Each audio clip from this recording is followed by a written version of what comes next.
이번 시간에는 모스 FET의 전압 전류 관계에 있어서 핵심 개념을 요약 설명하고 시뮬레이션을 통하여 확인해 보도록 하겠습니다. 모스 FET의 특성은 VGS IDS 그래프와 VDS IDS 그래프를 통하여 파악할 수 있으며 스레스홀드 전압에 의하여 오프 영역과 온 영역으로 구분되는데 온 영역은 다시 포화 영역, 선형 영역으로 구분됩니다.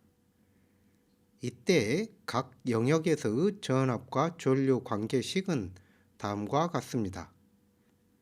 주어진 공정으로 구현하고자 하는 회로를 이론적으로 설계하기 위해서는 트랜지스터의 전압 전류 관계식에 사용되는 K, VT, 람다와 같은 디바이스 파라미터를 알아야 합니다. 이러한 파라미터는 칩을 제작하기 위한 공정을 제공하는 파운드리에서 프로세스 디자인 키트 PDK의 일부분으로 제공되며 설계자가 선택할 수 있는 값이 아닙니다. 설계자는 트랜지스터의 길이와 폭만을 선택할 수 있습니다. 포화 영역과 선형 영역의 경계 전압을 Vset이라고 하며 이는 트랜지스터가 포화 영역에서 동작하기 위한 최소 VDS를 의미합니다. 이 경계 지점에서는 선형 영역의 전류식과 포화 영역의 전류식이 일치하여야 하므로 두 식을 연립하여 이를 만족하는 VDS가 Vset이 됩니다. 주어진 VGSQ에 대하여 Vset은 VGSQ-VT로 구하여지는데 VGSQ-VT를 주어진 VGSQ에서의 동작점 전류 IDQ로 치환하여 다음과 같은 전류에 관한 식으로 표현할 수도 있습니다. 이 등식에서 VGSQ에 대하여 정리하면 동작점 전류 IDQ가 주어졌을 때 게이트와 소스 사이의 전압 VGSQ가 VT 플러스 Vset이어야 하기 때문에 Vset을 동작점 전류에서 동작하기 위하여 게이트에 VT에 추가하여 인가되어야 하는 전압이라는 의미로 게이트 오버드라이브 전압 VOV라고도 합니다. 그러므로 NMOS 트랜지스터가 포화 영역에서 동작하기 위해서는 게이트 전압이 주어졌을 때 드레인 전압은 VG-VT보다 높아야 하며 역으로 드레인 전압이 주어졌을 때 게이트 전압은 VD 플러스 VT보다 낮아야 합니다. 또한 트랜지스터가 포화 영역에서 동작하며 전류가 주어져 있을 때는 게이트와 소스 사이의 전압이 VT 플러스 VOV이어야 합니다. 교과서에서 설명하고 설계를 위하여 사용하는 트랜지스터의 전압과 전류식은 대단히 단순화된 식으로 실제 트랜지스터의 전압 전류 관계식은 복잡하기 때문에 PDK로 제공된 파라미터로부터 이론적 계산에 사용되는 파라미터들을 파악하기는 어렵습니다. 따라서 새로운 공정을 사용하기 위해서는 그 공정에서 제공하는 트랜지스터의 대략적인 특성을 시뮬레이션을 통하여 파악하는 과정을 먼저 거치는 것이 좋습니다. 이때 간단한 전류식에서 사용하였던 K, VT, 람다와 같은 파라미터는 실제에 있어서는 트랜지스터 크기나 바이어스 상태에 따라 매우 복잡하게 달라지기 때문에 공정에서 허용하는 최소 길이와 최소 폭을 갖는 트랜지스터에 대하여 시뮬레이션을 통하여 VGS IDS 특성 곡선과 VDS IDS 특성 곡선을 구하여 대략적인 공정의 특성을 파악합니다. 이를 기반으로 사용하고자 하는 대략적인 크기의 범위를 정하고 이 범위 내에서 대략적인 파라미터 값을 시뮬레이션을 통하여 추정할 수 있습니다. 여기에서 예로 제시하는 시뮬레이션에 사용된 공정은 전원 전압을 5V까지 사용할 수 있는 0.5 마이크로미터 공정이므로 트랜지스터의 최소 길이는 0.5 마이크로미터, 최소 폭은 1 마이크로미터이며 모든 크기는 0.5 마이크로미터의 간격으로 선택할 수 있다고 가정하겠습니다.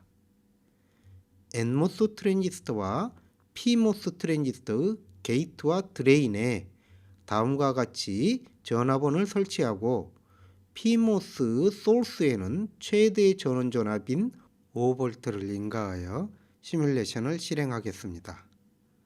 트랜지스터 크기는 공정에서 허용하는 최소 길이 0.5 마이크로미터로 폭은 1 마이크로미터로 설정하고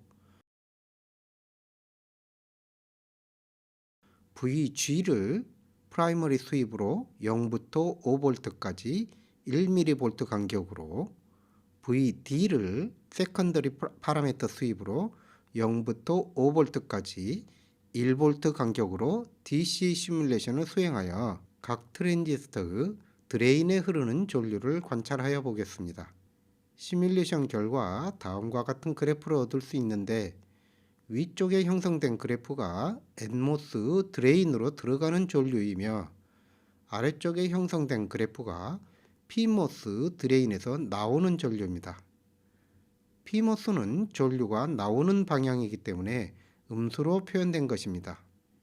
여기에서 VD가 0부터 5V까지 1V 간격으로 6번의 시뮬레이션이 실행되었기 때문에 6개의 그래프가 나타나는데 NMOS의 경우 VD가 증가할수록 VDS가 커지면서 포화 영역으로 들어가기 때문에 아래쪽에 나타난 그래프는 트랜지스터가 선형 영역에서 동작하며 위쪽의 그래프들이 트랜지스터가 포화 영역에서 동작할 때를 나타냅니다. 이와 반대로 PMOS는 VD가 증가할수록 VSD가 감소하기 때문에 VD가 0일 때 구하여진 그래프가 트랜지스터가 포화 영역에서 동작하는 그래프이며 VD가 증가하면서 선형 영역으로 들어간 그래프가 그려집니다. 한편 수평축이 게이트 전압이기 때문에 VG가 증가할수록 NMOS VGS가 증가하여 전류가 증가하지만 반대로 PMOS는 VG가 감소할수록 VSG가 커지기 때문에 전류가 증가하는 그래프를 얻게 됩니다. NMOS 트랜지스터와 PMOS 트랜지스터의 특성을 보다 손쉽게 비교하기 위하여 PMOS 트랜지스터의 전류 측정을 소스로 들어가는 방향으로 측정하면 좌우 대칭인 다음과 같은 그래프를 얻을 수 있습니다. 이상적으로는 트랜지스터가 포화 영역에서 동작할 때는 VDS의 영향이 매우 적어야 하나 시뮬레이션 결과에서 VDS의 영향이 비교적 크게 나타나는 것을 볼 수 있습니다. 이는 트랜지스터 길이가 너무 짧아 람다 효과가 너무 크기 때문입니다. 람다 효과를 낮추기 위하여 W/L 비율을 2로 유지하면서 길이를 1 마이크로미터로 늘려보면 VDS 영향이 줄어드는 것을 관찰할 수 있으며 2 마이크로미터로 늘리면 더욱 줄어드는 것을 볼 수 있습니다. 트랜지스터 길이가 채널 랭스 모듈레이션이 충분히 작아지는 정도에 도달하면 길이를 늘려도 그 효과가 크지 않은 반면 필요로 하는 트랜지스터의 W/L 비율을 유지하기 위해서는 지나치게 큰 폭의 트랜지스터가 사용되어야 하기 때문에 캐패선스 증가에 따른 동작 속도 제약이 따르게 됩니다. 여기에서는 트랜지스터 길이를 2 마이크로미터로 선택하는 것이 타당한 선택이라 할 수 있습니다. 이 그래프에서 두 트랜지스터의 크기가 동일함에도 불구하고 PMOS 트랜지스터의 전류가 작게 나오는데 이는 PMOS K 파라미터가 작기 때문입니다. 여기에서 최대 전류가 대략 2.5배 차이 나므로 PMOS 트랜지스터 폭을 2.5배 키워서 시뮬레이션하면 비교적 대칭적인 특성을 얻을 수 있습니다. 한편 NMOS 스레솔드 전압은 대략 0.8V인 반면 PMOS 스레솔드 전압은 대략 1V로 NMOS 스레솔드 전압이 낮기 때문에 이를 고려하면 두 그래프 최대 전류는 동일하지는 않더라도 기울기는 대략적으로 비슷한 값을 갖게 됩니다. 앞서 설명한 전압 전류식에서 VT 이하에서는 전류가 흐르지 않는다고 가정하였으나 실질적으로는 VT 이하에서도 전류가 흐르며 이 영역을 윅 인버전 영역이라고 합니다. VT 이상에서 앞서 설명한 전압 전류 관계식이 적용되는 영역을 스트롱 인버전이라고 합니다. 윅 인버전 영역에서는 VGS IDS 관계가 지수 함수적 관계를 가지고 있으므로 전류 수직측을 로그 스케일로 그렸을 때 그 경계 지점을 보다 명확히 볼 수 있습니다. 이때 로그 스케일은 0을 포함할 수 없으므로 0을 포함하지 않도록 시뮬레이션 범위를 수정하여 시뮬레이션하고 수직축을 로그 스케일로 표시하면 다음과 같은 그래프를 구할 수 있습니다. 여기에서 NMOS 곡선 후 기울기가 변화하는 경계 지점, 즉 VT가 대략 1V이며 PMOS는 VT가 1.2V입니다. 이 VT 아래쪽 영역이 윅 인버전 영역입니다. 드레인 전압이 고정된 값으로 주어졌을 때 트랜지스터가 포화 영역에서 동작하기 위해서는 게이트 전압이 VD 플러스 VT보다 작아야 합니다. 따라서 NMOS VT가 1V이므로 VDS가 1V일 때의 그래프에서는 VG가 2V 이하에서 포화 영역이며 VG가 그보다 높아지면 선형 영역으로 들어가게 됩니다. 마찬가지로 VD가 2V이면 VG가 3V 이하에서 포화 영역입니다. 동일한 규칙을 모든 부호가 반대인 PMOS에 적용하면 트랜지스터가 포화 영역에서 동작하기 위해서는 게이트 전압이 VD-VT보다 높아야 합니다. 따라서 PMOS VT가 1.2V이므로 VD가 4V일 때의 그래프에서는 VG가 2.8V 이상에서 포화 영역이며 VD가 3V이면 VG가 1.8V 이상에서 포화 영역입니다. 트랜지스터가 포화 영역에서 동작할 때 VGS 제곱으로 전류가 증가하여야 하지만 전류가 충분히 큰 영역에서는 선형적 특성에 점진적으로 가까워진다는 것을 알 수 있습니다. 이를 벨로시티 세츄레이션이라고 하는데 전류를 증가시켜 트랜지스터의 GM을 크게 설계하는 데 있어서 제약 요인이 됩니다. 이제 VDS, IDS 그래프를 통하여 트랜지스터의 특성을 파악하여 보겠습니다.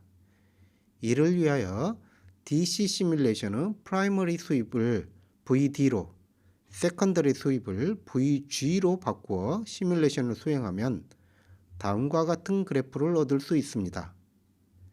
여기에서 트랜지스터가 포화 영역에서 동작할 때의 기울기가 람다 값을 나타내는데 아직도 NMOS가 VDS 영향을 크게 받는 것으로 나타나기 때문에 NMOS W/L 비율을 유지하면서 길이를 늘려 보정하거나 반대로 PMOS 길이를 줄여 대칭성을 맞추어 줄 수도 있습니다. 선형 영역과 포화 영역의 경계 전압 V셋을 확인하여 보면 NMOS가 VG가 2V일 때 V셋이 1V, VG가 3V일 때 V셋이 2V이며 VG가 4V일 때 V셋이 3V로 앞서 구한 VT 1V가 비교적 타당한 추정임을 알 수 있습니다. 마찬가지로 PMOS에는 VG가 3V일 때 VSG가 2V이며 V셋은 VSG에서 스레솔드 전압 1.2V를 뺀 0.8V로 구하여집니다. VG가 2V, 1V로 떨어짐에 따라 VSG가 각각 3V, 4V로 증가하기 때문에 V셋은 각각 1.8V, 2.8V가 됩니다.